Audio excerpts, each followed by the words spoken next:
and formally start the meeting. So welcome once again. Thank you so much for taking time out on your Sunday to join us here tonight. As we have said in previous meetings, Barbara and I are two women who have quite an extensive experience of addiction, personal in my case, professional in Barbara's. Felicity, I'm just going to switch your camera off at this stage, and we came together to write our book about addiction and recovery.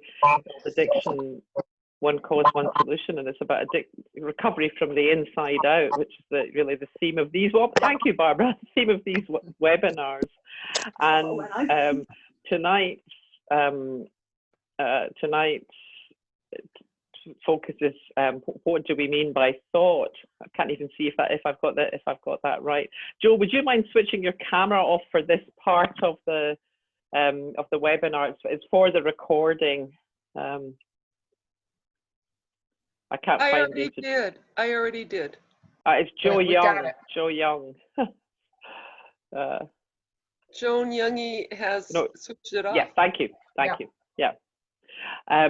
So yes, tonight Barbara is going to lead us off. I think I'm going to hand it over to you, Barbara, because I feel as though I've been doing about 10 things at once here. No, that's fine. Yeah. You know, at some point we might want to just have me be a co-leader so that one of us can manage the controls. I feel like a puppeteer here. You're trying to concentrate on too many things at once. It's all good. So Barbara, too many moving parts.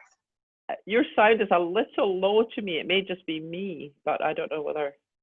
I don't know why. Oh, it's fine. It's fine. It's suddenly fine. Okay. It's suddenly fine. Okay. Yeah, it's been doing kind of funny things. So anyway, well, welcome everybody. We're really glad you could join us. And you know, we gave the initial spiel where we are, you know, letting you know that we're asking people to turn off their cameras for this first half so that we can, you know, ensure your confidentiality to whatever extent that's important to you, and so that only Christian and I show up for the recording, and then when we're done talking, we'll turn on the cameras, and Christian's going to manage that for right now. So, you know, we are today, we're going to be talking a little bit about, and we're going to continue this conversation at least one more week, maybe several weeks, about what we mean by the nature of thought. So what we're talking about, you know, all of us have some idea from all of the stuff that's out there that our thinking has a great deal to do with our sense of well-being, and there are a lot of programs out there that concentrate on the problem of thinking, and what you need to be doing about it in order to get your thinking in line and live a happier life, or a more contented life. And so what we're going to be talking about is actually a deeper dimension of thought, and what we mean by that, as we said in the title of this, the nature of thought. So it isn't just the content of thinking, but basically the fact that we do think, number one, which is pretty miraculous if you really think about it, and how thinking works, and how beautifully it works actually, to bring us all kinds of amazing gifts that we just really hadn't put our focus on before. So when we talk about thought actually is an energy that is moving through us at quite a rapid pace. Anybody who's ever tried to sit down and meditate knows that your thinking is moving along pretty quickly. Like we live I live here on the river, which is a tidal river. And if you've ever watched, I sit on the dock in the morning and watch the tides go in and out. And the currents of that energy are pretty swift. And so that energy is similar to what William James used to call the stream of consciousness. That thought is actually a stream that is constantly moving. We have on the average of somewhere upwards of 60,000 thoughts a day. I don't know who actually counted that, but there's an estimate that we have 2 to 3 thoughts a second, right? So the idea that we need to do something about that, or that there's anything we could possibly do about that, seems, as we look at this deeper dimension, really doesn't really make much sense. It would be like my saying, you know, I think we should go down and do something about the tide right now, or this current that's moving through. It really, you know, again, when we look at it from that perspective, we're looking at something that really doesn't hold water or doesn't seem very logical. So thought in and of itself is completely neutral. You know, if you think about it, we have all kinds of thoughts, 60,000 of them a day, and probably it's estimated somewhere about 75% and I read an estimate the other day that 90% or 99% of our thinking is unconscious, that we're not even aware of it. So it's moving through, but it really doesn't mean anything until we breathe life into it and give it some meaning.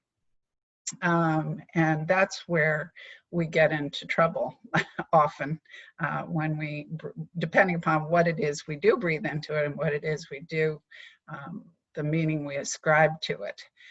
So what Christian posted on the Facebook page, a word cloud about what we mean when we talk about thought. It's not just our, you know, the little thoughts that pass by in our thinking, but it has to do with our whole sort of internal and invisible story of our beliefs and our rules and our prejudices and our desires. And so you may want to just take a look at that, take a look at that word cloud, because it's very powerful in terms of all that it encompasses. And so again, when you settle down and realize, wow, this is a very encompassing and a very powerful energy that's moving through us. When people say to me, and I hear this a lot, oh, I know it's just my thinking, it's just a thought. I said, no, you need to think about that for a minute. This is powerful stuff. I mean, thought is extremely powerful. It's the kind of thing that can make people blow up the World Trade Center, or jump off a bridge, or do some really very powerful things that can be very convincing. And so it's also at the source of all great artwork and scientific discovery. And so to minimize the power and the importance of thought would be a great disservice. So I'm going to stop there and see if Christian wants to jump in at this point and add anything. Sure. Thanks, Barbara. What came to my mind was kind of how it has played out in my life a bit in relation to addiction. And for me, it was never the thought that I was aware of. It was that 80 or 90 or 99% that you spoke about, you know, the subconscious or the unconscious thinking that was my problem. And you could say, well, how do you know it was even there if it's unconscious? But what I mean by that, and of course, everything I know about this, everything I know about this stuff is insight and understanding that I've gained, that I've gained in it with hindsight. Sorry, people are still coming and going here.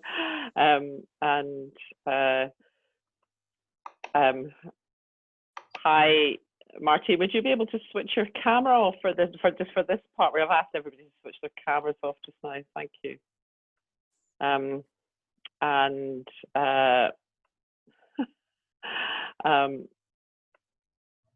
Sorry, Mark. I'm just getting distracted with everything that's happening. Martin, could you switch your camera off if that is possible? Thank you. It just stopped video. Thank you. But I was talking to somebody recently. Somebody was interviewing me about our book, Barbara, and they were asking me to sort of describe what it was, what it was like, that the loss of control thing, and the example I came up with was, in the morning, perhaps after a session the day before, I might wake up and I'd have the thought, I'm not going to drink today, or I'm not going to drink for a week, or I'm not going to drink for a fortnight, and whatever it was. And, I was conscious of that. I was conscious of that thought, and I meant it at the point that I was aware of it, and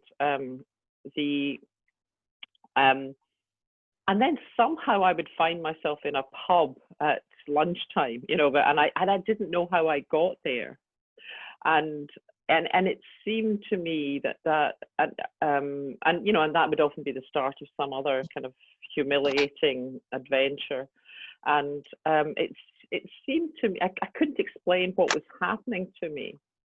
And quite early on in my recovery, I did come across the 3 principles, but at that time, the emphasis, it seemed to me, was on the thinking that we know we're doing, and almost the idea that that we could control it or change it. Now, I don't think that's ever been the case. I think it was my misreading of it. But what I've come to see is that the thing that what was happening in me, what I see now, is that at some point on those mornings, after I'd had the initial thought of, I'm steering clear of alcohol today, another thought would pop up that was, nothing would be better than to go to this pub, or nothing, that there's a tremendous opportunity, there's going to be great people there, it's going to be great fun. And it was always thought that was, it might have happened so quickly, or so instantaneously almost, that it was invisible. But it wasn't, aliens from outer space that were taking me to the pub. It was my own thinking, and indeed my own belief, which is another form of thinking, one of the many words that we've included in our word cloud. It was my own belief that alcohol was either highly desirable or necessary for me in that moment. It was my own thinking around that drove me to go back to the pub, no matter what kind of hideousness had happened the night before. And obviously I'm talking about alcohol because that's the subject of our webinar and of the group, but the same can apply to anything, that when I am caught up in a belief that something outside of me can change the way I feel, that it's my thinking that's driving that, and it's a misunderstanding. It's a false thought. It's an error. So that's what came to me, Barbara. I'm gonna hand it back to you at that point. Sure. Yeah. So why is this important? I think it's really helpful. One of the things you'll pick up, and I think one of the things that for us worked so well, was that I have a more clinical approach to this, and Christian has a more experiential approach to this when it comes to seeing it in her own alcoholism and recovery. I've seen it so much more clearly in, you know, the thousands, really, perhaps tens of thousands of addicts that I've treated over the years, of just seeing that when we were pointing people towards thought. We knew that, you know, in AA they talk about stinking thinking, and that thinking in your head will get you drunk, or you know, there was always this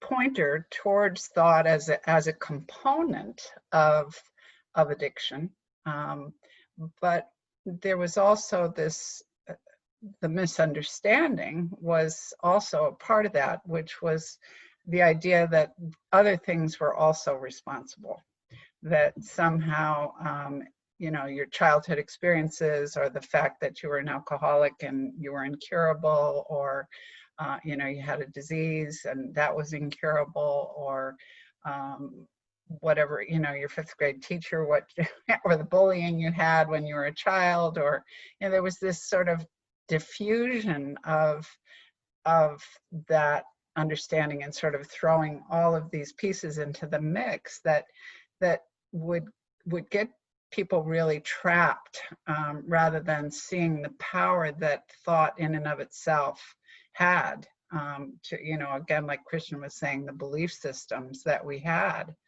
And until we can start to become aware of that, and start to see and view thought in a different way, I think we lose the focus that we can have potentially to help clients and alcoholics and addicts really get some traction from out of recovery at various stages, because when people can begin to see their thinking creating their feeling states, and when they insightfully begin to know that feeling state is always and only being created by their thinking, you know, again, you're not sort of, you don't have this sort of shotgun approach of where do I look, but you have this very focused approach at, oh, thought, this powerful, powerful force called thought is at the heart of what it is I'm feeling in any given moment. And as we wake up to that, and we wake up through insight too, we'll talk certainly a lot more about that later, but as we wake up to seeing that more clearly, that's where our answers are going to come from. So again, to sort of dismiss thought as this thing that we somehow have to get a handle on, and we just, you know, too many of these thoughts and you've got this diagnosis, or too much of that, and, you know, there's something wrong with you. When we start to have really shift this relationship we have to this remarkable energy that is the source of so much creativity in our lives, it really, it almost like it shifts the tectonic plates, if you will, of our understanding of addiction, and how, and points us to a way out that we really never recognized before we had this understanding of the awesomeness of it, really. Because again, when we've talked about this over the last couple of weeks, when you pathologize something, you know, what you're seeing is something that's a problem. But when you're looking at, holy smokes, look at this, how can I harness the power of this? It's an entirely different experience. Yeah.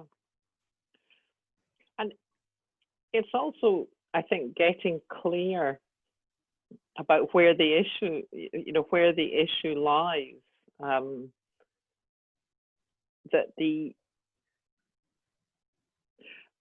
know, sometimes it's felt to me as though alcohol was calling to me, you know, as though there was a sort of direct relationship between my damaged psyche, if you like, and the demon drink. But that once we understand that the role of thought is an essential component, and that it's both powerful and ephemeral, you know, that the focus changes. you know, the focus changes, and that there's nothing, the fact that somebody is drawn to drink or feels out of control with it, feels a compulsion to drink or use drugs, it doesn't come from brokenness. It just comes from a belief, a misunderstanding, and that's not to, it's not to say that we can change that belief in you know, by an act of will in the moment. It's not to say that we can make the desire dissolve in that moment, but if we know that that's the essential missing link is where the problem lies, rather than it's, as you say, in your own pathology or in some kind of abnormal relationship, then we begin to look in the right place, and and gradually, or sometimes quickly, or sometimes instantly, there can be a different relationship to the thinking. And I think it also, for me, it introduces an element of hope, because it's, in any moment when I'm seized with a thought and the feeling it creates, it's powerful in that moment, but it's always going to change. It's a state of constant flux, like the tide that you spoke about, Barbara. And there's a power in knowing that. There's a hope in knowing that, it seems to me. Yeah, I agree. Yeah, if you have to wait, you know, for circumstances in your life to change, that's a far less fluid process than is the nature of thinking. And when we see that, you know, I actually had a client once who was a big, she's a big chart person. She had a lot of Excel spreadsheets for just about everything. And so we talked about, you know, the ever-changing nature of thought, and how, you know, your thinking is going to change in a period of time. And as it does, the feeling and perhaps the craving or the desire to drink will go with it. So she actually timed it, and she kept a chart. And, you know, if you really think about it, and again, this just requires some reflection, if you really think about it, every terrible or difficult or challenging emotional state, or what we would call a thought storm, or whatever discomfort you get into as a result of your thinking, has always moved on. I mean, when I look back on my life, there were times when I thought my life was over. This was it. You know, I thought, you know, at night even, you know, but, you know, I don't think my life will ever be the same. This is just the worst thing that's ever happened. And when I woke up in the morning, I felt better. So all of that wisdom about, you know, this too shall pass, or, you know, things will look brighter in the morning. Well, what I really got was, this too shall pass, because it does pass, because it is the nature of thought. It does move without any intervention on our part. And when you know, when people first start learning this, I think I said this in the book, that when people first start learning this, they say, well, I'll just let my thoughts pass. Well, you don't really need to let them pass. This somebody has the reins on this that isn't you. You know, it just is the nature of the fact that they do pass, and that the grass does grow and the sun does come up, and that it is a reflection of all that is in nature, of the evolutionary nature of this energy, this deeper reality, or this deeper nature of what we're looking at. Yeah. So it takes that off our minds too. You know, we don't have to worry about what to do about it. Just wait a minute, you don't like it, it's going to move on, unless you unknowingly and unconsciously sort of hold on to it and continue the pattern of breathing life into it. Mm-hmm. So this new understanding kind of gives us the manual, you know, if you will, for what we what we're actually responsible for, which really is nothing. We don't have to fix it. Everything's working just fine. But when you understand how that works, it makes it a whole lot easier.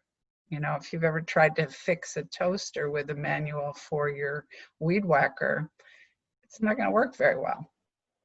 But once you understand and you have the right understanding of how it's all working, you're in alignment with a very, very powerful force. And that's where the traction for our ability to sort of move through life without great resistance comes from.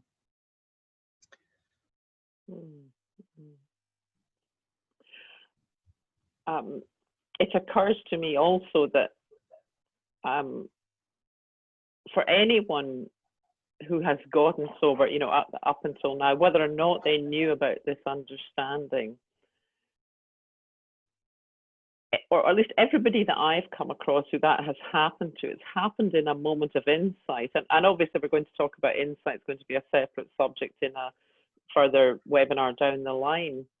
But the reason I bring it up now in relation to thought is that an insight is a fresh thought. You know, it is a deep realization, a discovery from within, or a flash from within that wipes out the previous thinking and the you know, all those that desire and compulsion and everything else. And I think it's useful to realize that that's what happens. That's how people get sober, because it's the insight kind of dissolves that link of thought, that, you know, that missing link that compels the person, or appears to compel the person to act in a particular way, to you know, to act on their addiction.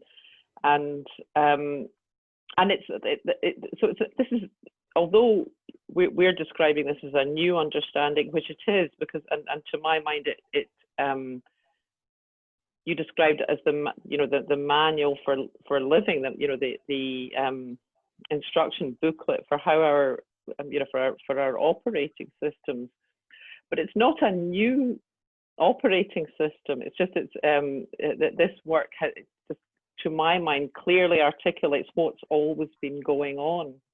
And one of the things I've found most interesting and satisfying about this is that you find the clues to it, you find the evidence for it, that they've always been showing up, and you can see it not just in your own life, but in other people's lives around you.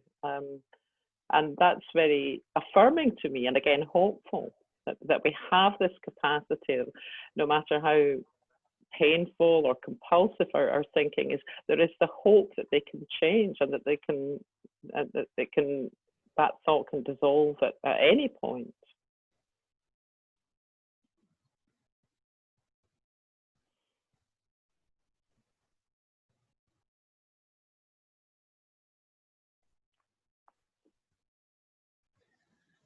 Oh, I don't know if we want to open it up at this point. Was there anything else you wanted to add, Christian? Or I don't think so. No, I think that would be a good point to open the meeting up.